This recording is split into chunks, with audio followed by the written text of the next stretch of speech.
We're joined for the rest of the hour, and I apologize for getting him on late, but we decided to have that state police officer on. But it's a perfect segue into this. He's Stewart Rhodes, created a great website. He's a constitutional lawyer, but masses of military and police have been saying they pledge to be oath keepers and not violate the Bill of Rights, Constitution, and to follow their oath. And it's when I read it, I said, this person has a deep knowledge of what's going on, because this is how I would have written it, probably better than I would have written it. So, Stewart Rhodes, thanks for coming on, sir. Oh, you're welcome, and you're absolutely right. That was a fantastic segue. That officer is an oath keeper, and that's exactly what we are here to do, is to bring more men like that out.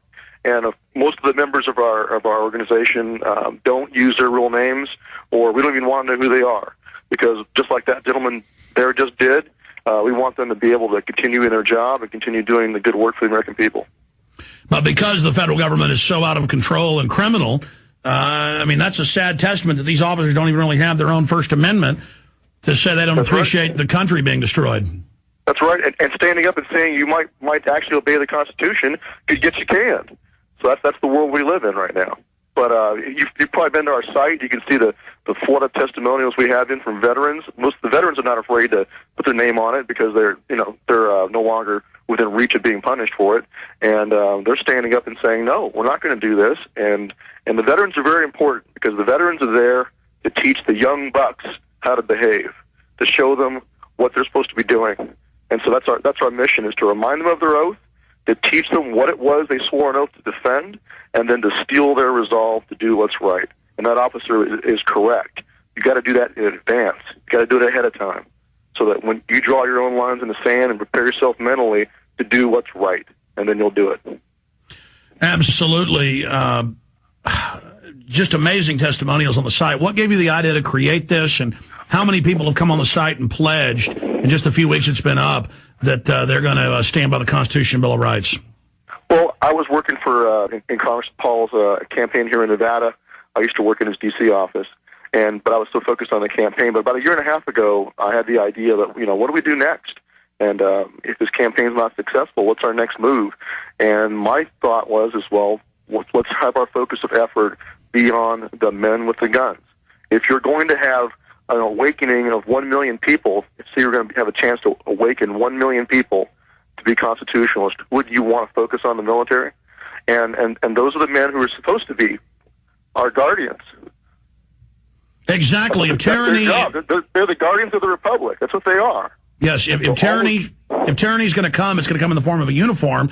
The Ron Paul revolution's probably woken up. Even mainstream media says probably 20, 30 million Americans identify now. Imagine if we focused on the police and military. Game over for the New World Order. Go ahead. Exactly, precisely. It's like maneuver warfare theory. You go to the rear of the enemy. You go to the heart of their strength. It's kind of like in the Lord of the Rings, how the Ring of Power. They think the Ring of Power is that these guys are going to do whatever they say. They think the oath is their ring of power. But it's not true. The oath is to the Constitution, and even more fundamentally, it's to the people. And so we're going to take that right to Mount Doom and toss it right up their chute. Oh, man, that analogy is just pure gold. You are something special. Well, let me tell you something. I write for SWAT Magazine, and here's what actually got me thinking about this. Is about a year and a half ago, I wrote a column, and in response to that column, we got a letter from a U.S.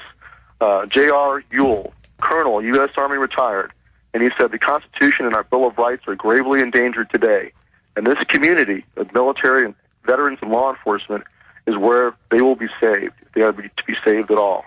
And he had the same insight you did, is, look, they can't do it without those guys. Game over. It'd be like the end of the movie V for Vendetta.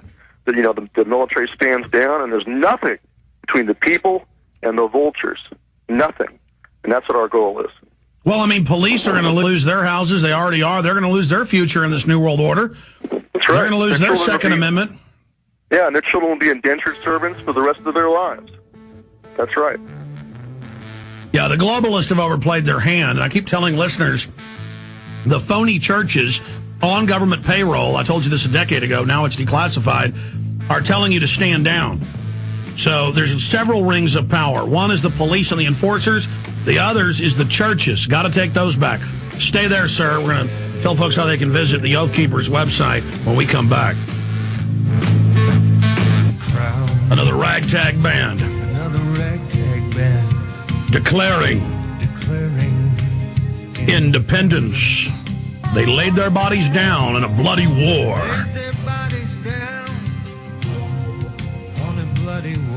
For liberty, for their descendants. Look in the mirror. That's you. That's me. Thanks to the renegades, we're free today. Thanks to the renegades, we're free today. Thank God for the renegades and the lives they lead. Far ahead of their time. Without the renegades, Lord knows where we'd be. When it comes to heroes, renegades are mine. And going back to the Mordor analogy, you have the tower, the mountain of power with the all-seeing eye with its armies moving across the world, but right here in its command base, right here in Empire U.S., it is distracted, looking everywhere for the ring. That's what this MIAC report is they're counting on the police and military being Uruk-hai or orcs or black ships from the east. They're planning on them going along with this evil and being seduced by the dark side, by being played and manipulated and maneuvered into war with the American people as they destroy their own futures, as they burn their own beds, their own nest. It's going to fail. It is going to fail. You have to first believe that and know that and reach out to the police and military now so they understand and educate them. Waking up one police officer or one active duty military person is like waking up 1,000 regular Americans. Now, we have to also understand that the key here is there's people like Stewart Rhodes over there with oath-keepers.blogspot.com, oath-keepers.blogspot.com, or just Google his name, Stewart Rhodes, Oath Keepers, and it'll come up for you. We've got it up on screen right now at prisonplanet.tv. The fact that there is Ron Paul and Alex Jones and Stewart Rhodes and Jesse Ventura and thousands of other prominent people fighting, not just millions waking up and fighting, if they kill me, it only makes my information grow that much faster. If I was the only guy doing this, though, I'd be dead. If Stewart was the only guy doing this, they'd go set him up or something. But there's too many of us now. They can't target and intimidate. They had the Ron Paul girl in here last night. I didn't know that, but she was on my show last time. They were waiting for her outside. Yeah, Amy Allen, with crowbars, stealing nothing, just putting her in the hospital, breaking bones.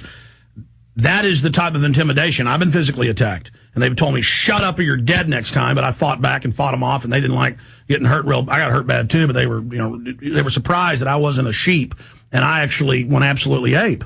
Because I'm not a slave, folks. You attack me, I attack right back. Quite frankly, the time enjoyed it. That's just how I am. That's living there, You don't really live until 4 people are pounding on you, but sad for her, she's a little girl. They hurt her bad.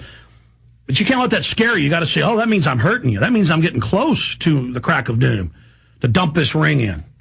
You have to dare great, ladies and gentlemen, and you can succeed. Okay, I'm going to shut up. I made those points.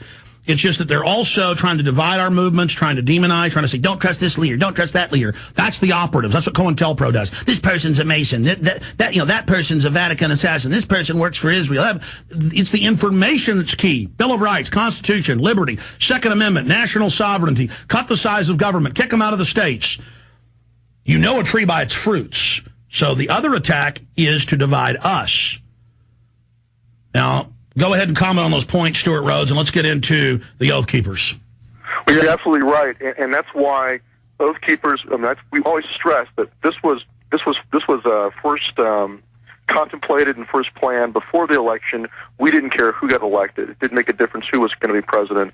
We saw the growth of executive power, and we're talking about active duty military and veterans, and these gentlemen don't care who's president. We're looking at the big picture, and we stay neutral on politics. We stay neutral on the Iraq War. In fact, I'll be speaking at a big event in June, a big pro-troops rally in June. I was invited by former Navy SEAL Captain Larry Bailey of Gathering of Eagles. So a lot of the more hardcore conservative groups who might not have listened during Bush are starting to wake up and understand what the great danger is. And so we're seeing an awakening. Like the officer said, it's a quickening. And it doesn't make a difference. Forget about left and right and forget about that kind of stuff. Like you've said before, it's about liberty or tyranny. That's the dividing line. And so we go back to the basics. We go back to the Declaration of Independence. We go back to the Bill of Rights. We go back to the Constitution. Those are those are our common bond. Absolutely. And that's all we care about. And you swore an oath to defend the Constitution, and you swore an oath more fundamentally to defend the people of this country. And that's all we care about, and that's what really matters. And their interest is with the American people, too. Of course. Well, you know what? They don't belong to the Mordor and the Potomac. They belong to us.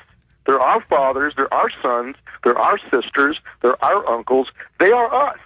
They don't belong to them. They belong to us. We're taking That's them right. back. That's right. They don't belong to Mordor, do they? No, they don't. Yeah, and we're taking them back. They belong to Midas Tirith. That's right. The whole thing.